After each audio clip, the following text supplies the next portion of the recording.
Primeiro, no interior. É aquilo que ouvimos sistematicamente pela voz dos chamados especialistas da alma. Também há quem lhes chame os gurus da moda. Estamos todos demasiado ocupados na observação obsessiva do chamado exterior, esse mundo que vemos sem verdadeiramente observar, sem ter o tal ver claramente visto, como diz o poeta, sem estarmos conscientes. Há uma série de vocábulos para isso, mas lá iremos. Ora, essa necessidade quase patológica de assimilarmos tudo o que nos é oferecido através dos sentidos impossibilita o conhecimento de quem realmente somos. Impede aquela paragem mental absolutamente imprescindível para o autoconhecimento. Em suma, criamos a necessidade de haver alguém que nos diga quem realmente somos. Num rebate de consciência motivado por uma emoção profunda, geralmente de sinal negativo, sentimos então a necessidade de ouvir alguém que nos abra, metaforicamente, obviamente, a nossa própria porta do conhecimento interior. Foi assim que surgiram os gurus, os iluminados, aqueles seres atentos a essa franja de mercado espiritual, digamos assim, por vezes altamente rentável. Há, contudo, demasiada gente a falar da alma, a deturpar do significado original, vida, movimento, e a emprestar-lhe um significado transcendente. No fundo, a alma, que vem do latim anima, referia a tudo aquilo que mexe, digamos assim, falando, portuguesmente falando, tudo aquilo que mexe tem uma certa animação, é ânima, e a alma foi, ao longo dos tempos, vendo o seu significado primordial adulterado para algo que mais complexo, que tentaremos detalhar com mais algum pormenor. Portanto, muitos confundem a alma até com o espírito. Há muita gente que confunde a alma com o espírito numa verdadeira punhalada intelectual, isto também é uma metáfora, não é? Religiosa ou simplesmente gramatical. Mas adiante, o que conta aqui é o conceito e não a ortodoxia morfológica. É, portanto, fácil falar da alma.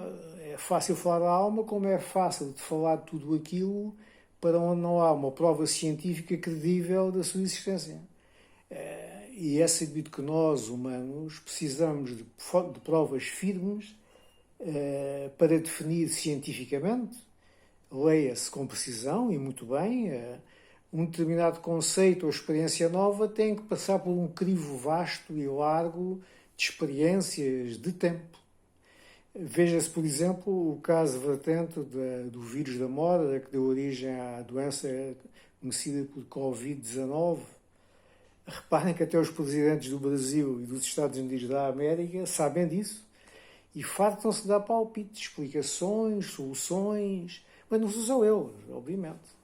E essas explicações e soluções, à falta de um conhecimento integral da doença, vão sendo debitadas sistematicamente, em horário nobre, menos nobre, até em todos os horários, porque, como em tudo na vida, esta doença também dá aso a um certo oportunismo de várias vertentes, mas não vem para aqui chamado nesta pequena conversa.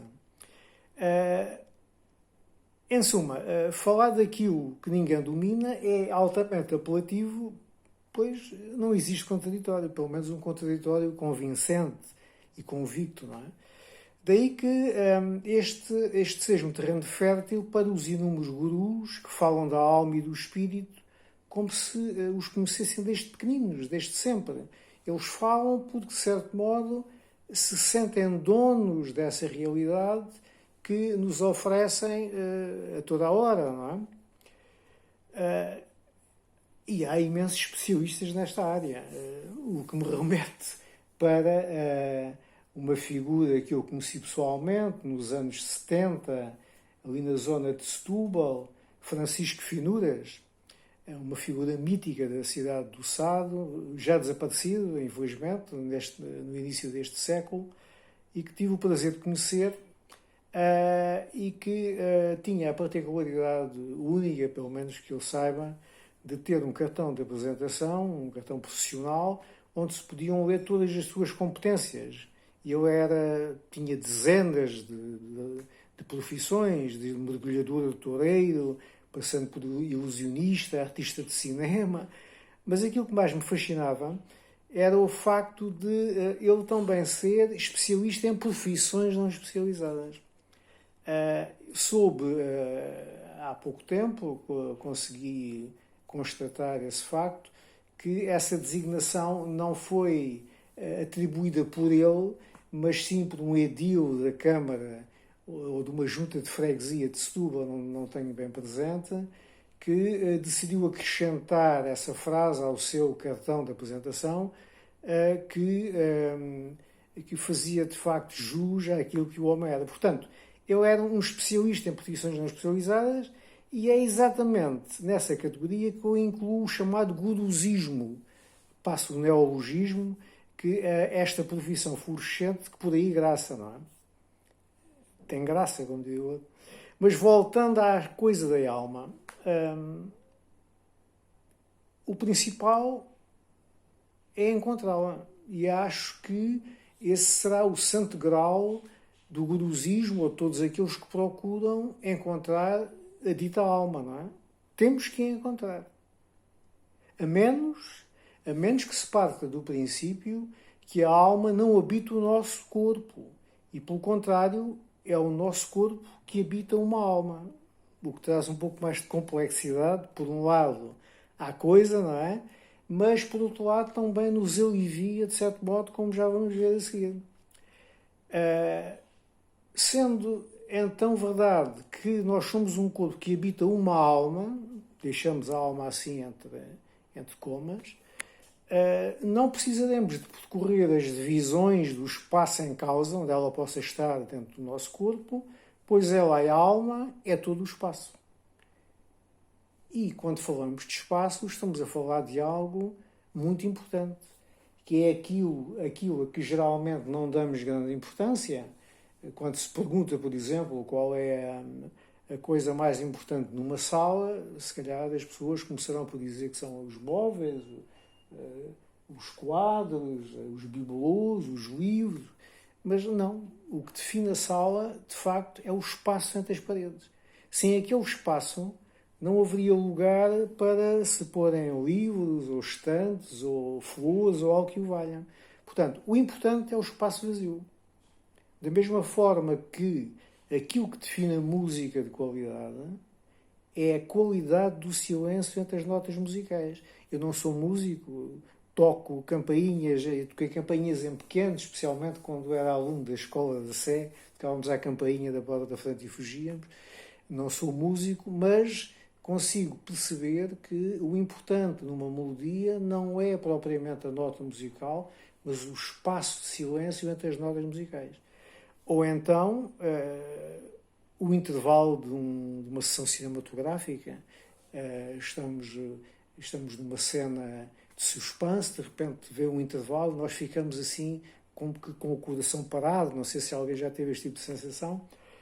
Ou então quando, para aqueles que conduzem, não é? E que quando desligam o carro ao chegar a um parque de estacionamento ou ao fim da viagem, se detiverem uns segundos em silêncio, de olhos fechados, sentem que aquele silêncio, aquele espaço faz bastante bem para recuperar da viagem. Ou então ainda algo que eu descobri recentemente, que tem a ver com a chamada pareidolia, que é nós descobrirmos formas ou em paredes ou em sombras, mas mais especificamente naqueles intervalos entre as folhas das árvores. É absolutamente